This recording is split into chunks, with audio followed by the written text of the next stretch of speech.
Welcome to சாப்பிட வாங்க. இன்னைக்கு குக்கிங்கில் நம்ம பார்க்க போகிறது இட்லி மாவு போண்டா. ஒரு 10 நிமிஷத்தில் பண்ணிடுற ஸ்நாக்ஸ் தான் இது. ரெய்னி சீசனில் நமக்கு எப்போவுமே ஸ்நாக்ஸ் சாப்பிட்ணும் தோணும், அதுவும் சூடாக சாப்பிட்ணும் தோணும். ஸோ அந்த மாதிரி டைமில் வீட்டில் இருக்கிற இட்லி மாவு எடுத்து ஒரு 10 நிமிஷத்தில் இந்த ஸ்நாக்ஸை செஞ்சிட முடியும்.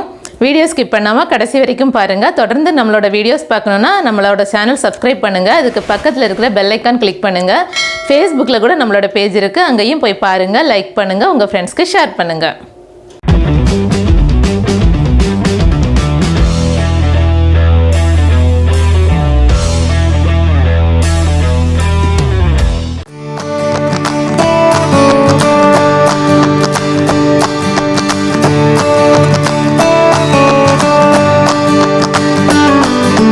இட்லி மாவில் போண்டா பண்ணுறதுக்கு ஒரு கப் இட்லி மாவு எடுத்துக்கலாம்.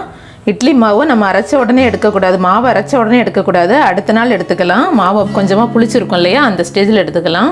கூடவே 1 டேபிள் ஸ்பூன் மைதா மாவு, 1 டேபிள் ஸ்பூன் ரவை, 2 பச்சை மிளகாய் பொடியாக நறுக்குனது, அரை கைப்பிடி அளவுக்கு மல்லி இலை, கொஞ்சமாக கருவேப்பிலை அதையும் நறுக்கி சேர்த்துக்கோங்க.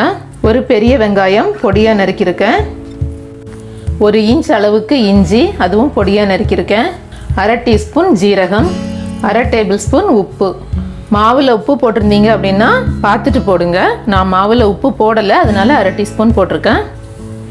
எல்லாத்தையும் சேர்த்துட்டு நல்லா மிக்ஸ் பண்ணிக்கலாம். நல்லா மிக்ஸ் பண்ணியாச்சு. இது ஒரு 10 நிமிஷம் இப்படியே இருக்கட்டும். ரவை போட்டிருக்கோம், அந்த ரவை கொஞ்சமாக ஊறும், அதனால 10 நிமிஷத்துக்கு வச்சுட்டு அதுக்கப்புறமா எடுத்து போண்டா பண்ணலாம்.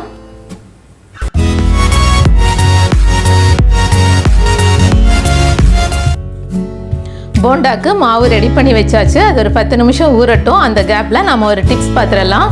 நான்ஸ்டிக் இல்லாத நார்மல் தோசைக்கல்ல நம்ம தோசை பண்ணும்போது சம்டைம்ஸ் ஒட்டிட்டு சரியாக வரவே வராது, ரொம்ப கஷ்டமாயிடும்.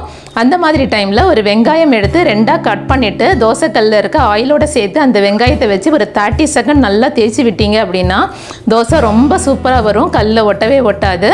சப்போஸ் உங்ககிட்ட வெங்காயம் இல்லைன்னா கூட ஒரு சின்ன துண்டு புளி எடுத்து ஒரு கிளாத்தில் சுற்றி வச்சுக்கோங்க. தென் அந்த கிளாத்தை எண்ணெயில் லைட்டாக தொட்டுட்டு தோசைக்கல்லை வச்சு நல்லா தேய்ச்சி விட்டிங்கனாவும் தோசை ஒட்டாமல் வரும், ரொம்பவே சூப்பராக வரும். இந்த டிப்ஸ் நீங்களும் ஃபாலோ பண்ணி பாருங்கள்.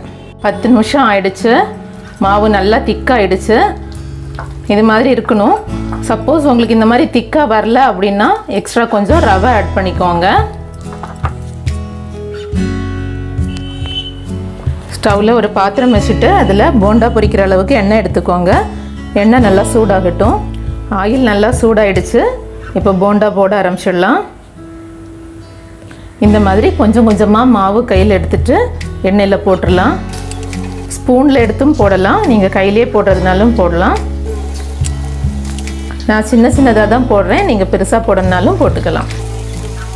திருப்பி திருப்பி விட்டு நல்லா வேக வச்சு எடுத்துக்கலாம். அவ்வளோதான், சூப்பராக போண்டா ரெடி ஆயிடுச்சு. இது மாதிரியே எல்லா மாவுலையும் போண்டா போட்டு எடுத்துக்கலாம்.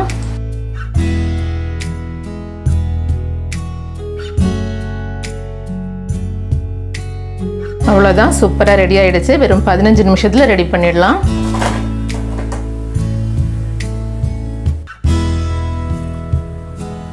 எல்லா போண்டாவும் செஞ்சு எடுத்தாச்சு. சூப்பராக வந்திருக்கு. இந்த அளவில் செய்யும்போது 20லேருந்து 22 போண்டா வருது. உங்களுக்கு எவ்வளோ தேவையோ அதுக்கேற்ற மாதிரி மாவு எடுத்து அதுக்கேற்ற மாதிரி செஞ்சுக்கலாம். உடைச்சி பார்க்கலாம். வாவ், சூடு சூப்பராக இருக்கு. நல்லாவே உள்ளெல்லாம் வெந்திருக்கு.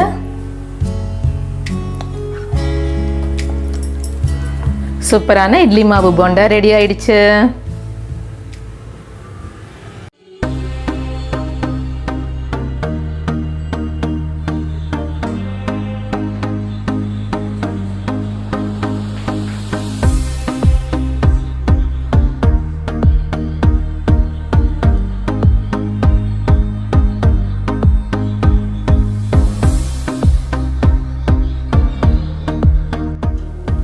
ரொம்பவே சூப்பராக இட்லி மாவு போண்டா ரெடி பண்ணியாச்சு. பார்க்கவே ரொம்ப சூப்பராக இருக்குது, குட்டி குட்டியாக இருக்குது, க்யூட்டாக இருக்குது. அதுக்கு சைடிஷ்க்கு தேங்காய் சட்னி பண்ணியிருக்கேன். அதில் டிப் பண்ணி சாப்பிடும்போது டேஸ்ட் ரொம்பவே சூப்பராக இருக்கும். ரொம்ப நல்லா இருக்குது. நீங்களும் இது மாதிரி வீட்டில் ட்ரை பண்ணுங்கள். எப்படி இருக்குன்னு கமெண்ட் பாக்ஸில் சொல்லுங்கள். இந்த டிஷ் பிடிச்சிருந்தா லைக் பண்ணுங்கள், உங்கள் ஃப்ரெண்ட்ஸ்க்கு ஷேர் பண்ணுங்கள். டேஸ்டியாக சாப்பிடுங்க, ஹெல்த்தியாக இருங்க. Thank you so much.